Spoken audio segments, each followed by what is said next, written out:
जो क्वेश्चन है आपके लिए बहुत ही हेल्पफुल होने वाला है, ठीक है। क्यों? क्योंकि हम इस वीडियो में आप लोग को आज माध्य, माध्यक, बहुलक तीनों साथ में बताएंगे, जिससे आप लोग का ये जो कन्फ्यूजन है एक ही वीडियो में समाप्त हो जाएगी। और हम आप लोग को गारंटी देते हैं, अगर आप लोगों ने ये वीडियो अंत तक देख ली तो आप लोग के लिए ये तीनों विधियां एकदम आसान हो जाएंगी और कभी भी कंफ्यूजन नहीं रहेगी। वाली 13.3 का 6वां क्वेश्चन, ठीक है। इसके पहले हम सभी कुछ पढ़ा चुके हैं, तो जाइए और चेक करिए।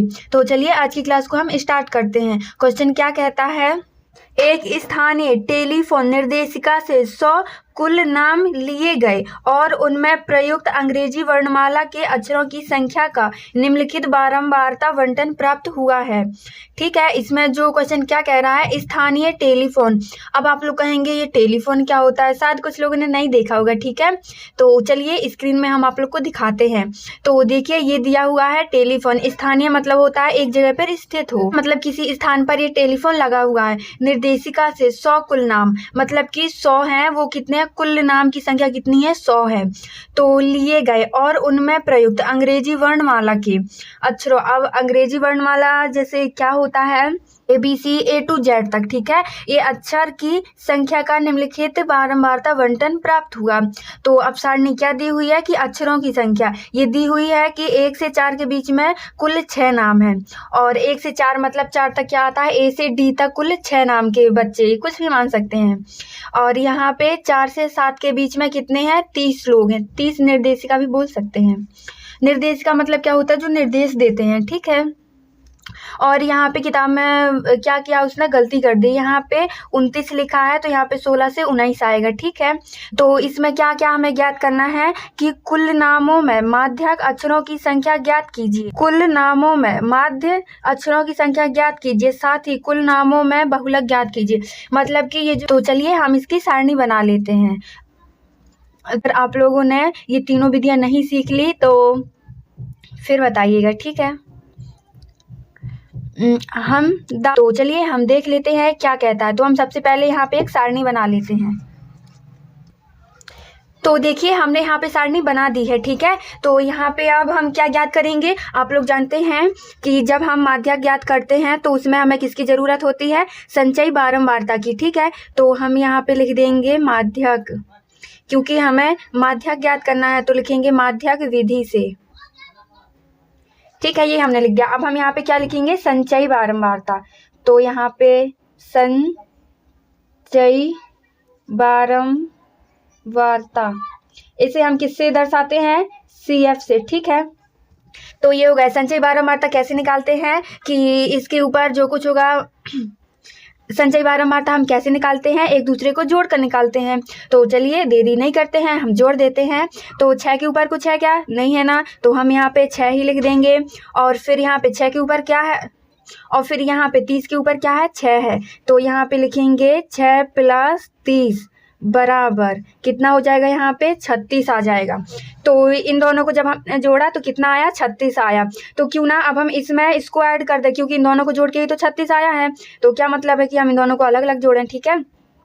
तो इसलिए अब हम लिखेंगे 36 + 40 बराबर कितना हो जाएगा, यहाँ पे 76 आ जाएगा, ठीक है। ये 76 हो गया। और फिर हम क्या करेंगे, 76 + 16 कितना आ जाएगा, फिर यहाँ पे 6 दूनी 12, 7 8 1 9 आ जाएगा।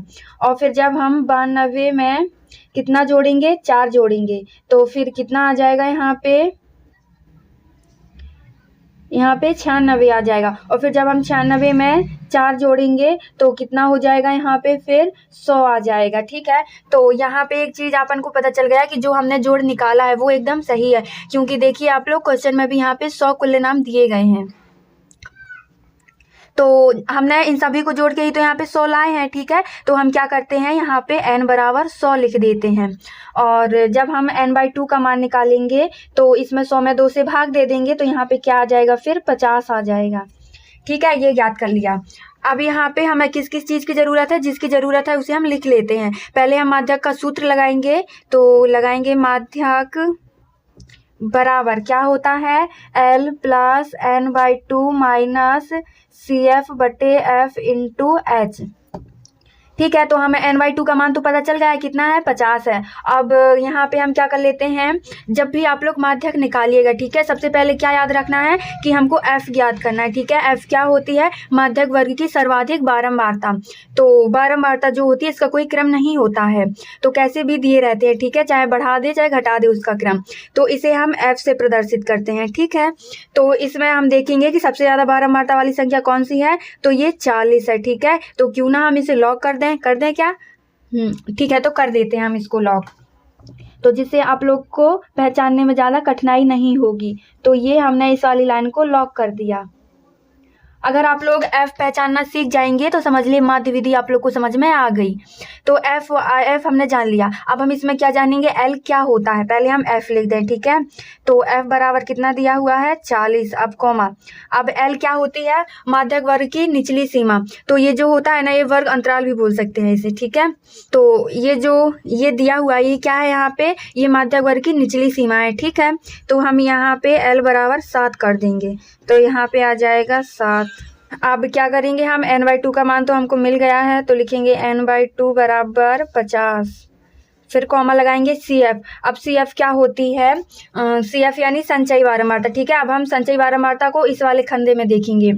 तो संचयी बारंबारता क्या होती है कि माध्यक वर्ग से ठीक पहले की संचयी बारंबारता, यानी अगर हम देखेंगे तो ये F है। ठीक है, तो ये क्या है, माध्यक वर्ग है, और इसके ठीक पहले की बारंबारता कितनी है, इसके ठीक पहले की संचयी बारंबारता, तो ये आ जाएगा CF कितना है यहाँ पे 36 है। ठीक है, ये आ गया 36। अब हम क्या जानेंगे, h का मान कितना दिया हुआ है, h क्या होता है, वर्ग माप या वर्ग अंतराल। तो 1 और 4 के बीच में कितने का अंतर है, 3 का अंतर है, और 4 से 7 के बीच में भी 3 गो अंतर है, तो हम यहाँ पे लिख देंगे 3। ये आ गया। तो देखिए हमको ये सभी मान मिल चुके हैं, तो हम क्यों ना इन सभी मानों को इस सूत्र में रख देते हैं। तो चलिए रख देते हैं, देरी क्यों करें हम, तो चलिए हम यहाँ पे रख देते हैं। तो l का मान कितना दिया हुआ है, 7 है, बराबर। ठीक है, 7 है, फिर प्लस लगाएंगे, और n/2 कितना है 50 है, और माइनस CF कितना दिया हुआ है 36 दिया है, बटे, और f कितना है 40 है, और इंटू h का मान कितना है 3 है। देखिए हमें सभी मान मिल चुके हैं। तो अब हम क्या करेंगे यहाँ पे, तो पहले हम घटा देते हैं, तो चलिए घटा देते हैं, लिखेंगे 7 प्लस, जब हम 50 में से 36 घटाएंगे तो यहाँ पे कितना बचेगा, फिर 14 बचेगा। ठीक है, 14/40 आ जाएगा, इंटू 3। तो अब हम क्या करते हैं, 14 का गुणा 13 में कर देते हैं, तो चलिए करिए देते हैं। यहाँ पे लिखेंगे 7 प्लस 14 दूनी 28 और 14 × 3 42 होता है, तो यहाँ पे लिख देंगे 42/40। तो क्या करते हैं हम, इसका भाग डायरेक्ट दे देते हैं, तो चलिए दे लेते हैं, लिखेंगे 42 और यहाँ पे 40। तो 40 का भाग 42 में देंगे, एक बार जाएगा, तो फिर यहाँ पे 40, 4 से 4 कट जाएगा, और 2 यहाँ पे 2 बचेगा। फिर 40 का भाग 2 में नहीं जाएगा, तो हम दशमलव लगाएंगे, एक 0 बढ़ाएंगे।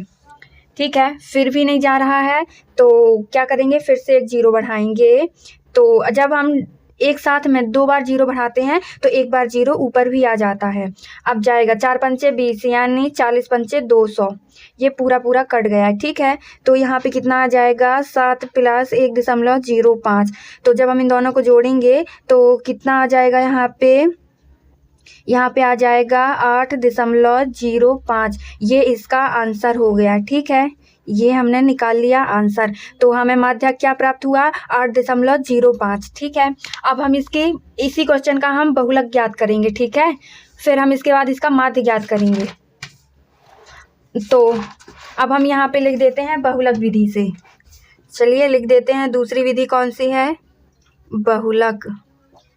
तो यहाँ पे बहुलक का सूत्र क्या होता है, L और प्लस, फिर यहाँ पे आ जाएगा F1 माइनस F0 बटे, और यहाँ पे 2F1 minus F0 minus F2 आ जाएगा, और इंटू H। तो ये हमारा बहुलक का सूत्र है, इसे भी आप लोग एकदम दिमाग में बिठा लीजिएगा। तो हमें यहाँ पे सारणी बनाने की ज़रूरत नहीं है, हम आप लोग को उसी सारणी में सब कुछ समझा देंगे। ठीक है, तो चलिए जब हम यहाँ पे बहुलक ज्ञात करते हैं तो उसमें हमें संचयी बारंबारता की ज़रूरत नहीं होती है। ठीक है, तो अब हम क्या करेंगे, जो ये F है हम इसे F1 मान लेंगे, तो ये क्या हो जाएगी, बहुलक वर्ग की सर्वाधिक बारंबारता ये हो गई, और फिर F0 F0 क्या होता है, बहुलक वर्ग की सर्वाधिक बारंबारता से ठीक पहले की बारंबारता।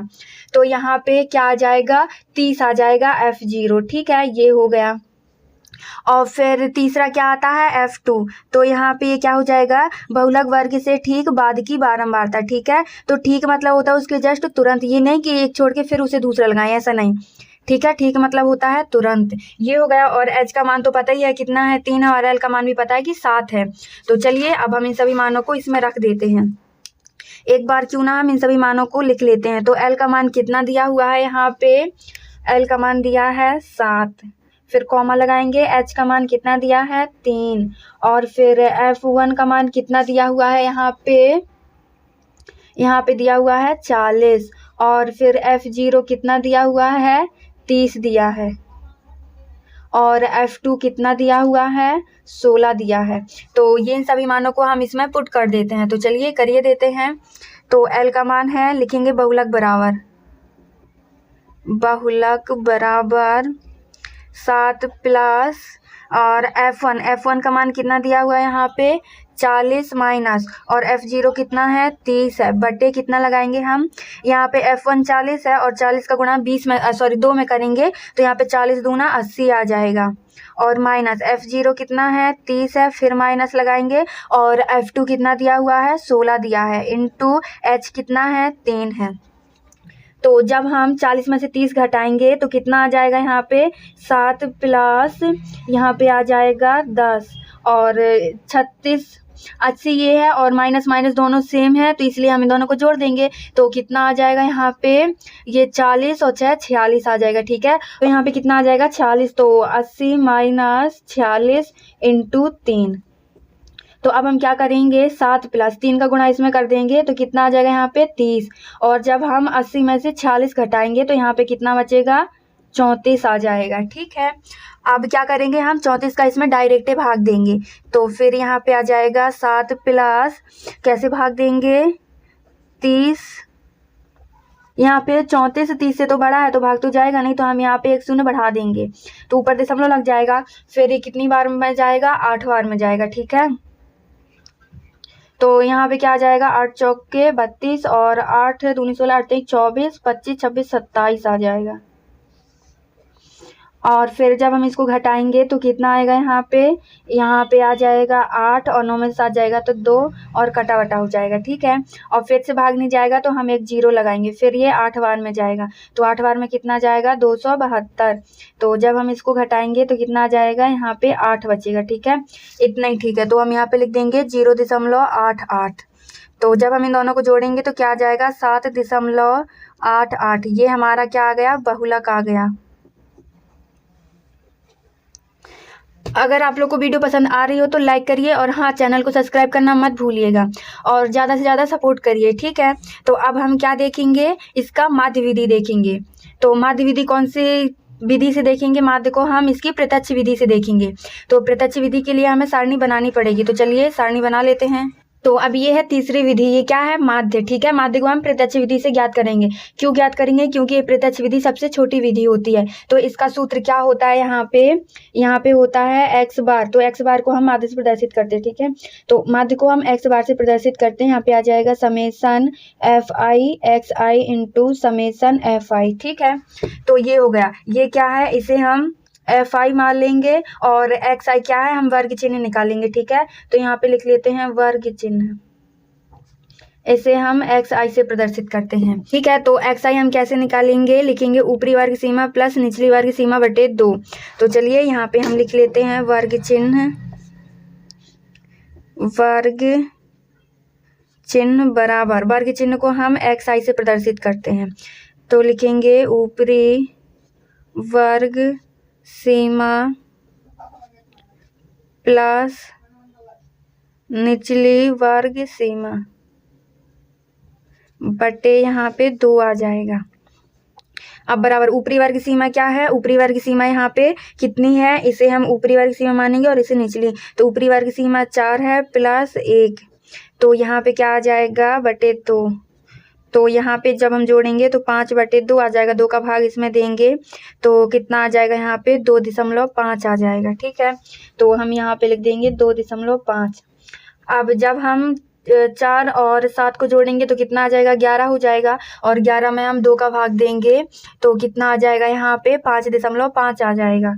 तो चलिए लिख देते हैं 5.5। अब यहाँ पे देखिए आप लोग को 2.5 और 5.5 के बीच में कितने का अंतर दिख रहा है, 2, 3, 4, 5 कितने का है, 3 का अंतर है। तो क्यों ना हम इन सभी को 3 के अंतर से लिख दें, क्यों, क्योंकि यहाँ भी तो 3 का ही अंतर है। जब समान रहता है तो हम इनको सेम लिख देते हैं। तो यहाँ पे क्या आ जाएगा, फिर यहाँ पे आ जाएगा 8.5 आ जाएगा, फिर आएगा 11.5 और फिर आएगा 14.5, फिर आएगा 17.5। ये हो गया। तो अब हम क्या करेंगे, कैसे निकालेंगे, तो इसका गुणा इसमें करेंगे तो हमें क्या मिल जाएगा, FI इंटू XI मिल जाएगा। हमें यही तो ज्ञात करना है। देखिए हमें यही तो ज्ञात करना है, लिखा है ना समेसन FI XI। समेसन मतलब होता है इस पूरे का जोड़। तो चलिए हम इसका इसमें गुणा कर देते हैं। तो 6 पंचे कितना आ जाएगा, यहाँ पे 30 हो जाएगा और 6 दूनी 12, यहाँ पे दशमलव लगाएंगे, ठीक है। 12 और 3 जोड़ेंगे तो यहाँ पे 15 आ जाएगा। ये हो गया। अब हम क्या करते हैं, ऐसे 30 का गुणा इसमें करेंगे तो कितना आ जाएगा, यहाँ पे 0.65 आ जाएगा। ठीक है, इतना हो गया। अब हम 40 का इसमें गुणा करेंगे तो कितना आ जाएगा, फिर यहाँ पे पहले हम 0 को हटा देते हैं, ठीक है। तो 4 पंचे कितना आ जाएगा, 20 हो जाएगा और 4 अट्ठे 32, 33, 34, यहाँ पे कितना हो जाएगा, 34 हो जाएगा, ठीक है। और एक 0 है तो एक 0 लगाएंगे, पीछे से एक संख्या के बाद हम दशमलव लगा देंगे। अब इसी प्रकार हम 16 का इसमें गुणा करेंगे तो कितना आ जाएगा, 0.184 आ जाएगा। और फिर जब हम 4 का गुणा इसमें करेंगे तो कितना आ जाएगा, यहाँ पे 0.58 आ जाएगा। और 4 का गुणा इसमें करेंगे तो कितना आ जाएगा, 0.70 आ जाएगा, ठीक है। ये लगा दिया। तो एक बार हम गुणा करके देख लेते हैं। तो 4 पंचे 20, हासिल 2 आ जाएगी, 7 चौको 28, 29, 30, हासिल 3 और 4 एकम 4, 3, 7 सही है। तो चलिए अब हम इनको जोड़ देते हैं, समेसन FI XI बराबर। तो जब हम इन सभी को जोड़ेंगे तो कितना प्राप्त होगा, हमें यहाँ पे 832 इतना ही प्राप्त होगा, ठीक है। 0.0 भी आएगा लेकिन उसका कोई महत्व नहीं, इसलिए हो गया। और जब हम इनको जोड़ेंगे तो समेसन FI बराबर कितना आएगा, यहाँ पे 100 आएगा। क्वेश्चन में तो दिया था इतना ही, ठीक है। तो चलिए हम यहाँ पे सूत्र लगा देते हैं। तो माध्य बराबर, माध्य को हम x बार से प्रदर्शित करते हैं, ठीक है। तो समेसन FI इंटू XI बटे समेसन FI। तो यहाँ पे इसका पूरे का मान कितना है, 832 बटे, और यहाँ पे कितना है, 100 है, ठीक है। जब हम 100 का भाग इसमें देंगे तो कितना आ जाएगा, यहाँ पे 8 बार में जाएगा, ठीक है। तो यहाँ पे आएगा 8 और फिर 3 बार में जाएगा और फिर 2 बार में जाएगा, ठीक है। तो सीधे सीधे हम क्या कर देते हैं इसमें कि 2 संख्या के बाद दशमलव लगा देते हैं, तो ये आंसर आ गया, ठीक है। x बार बराबर ये आंसर हो गया। तो देखिए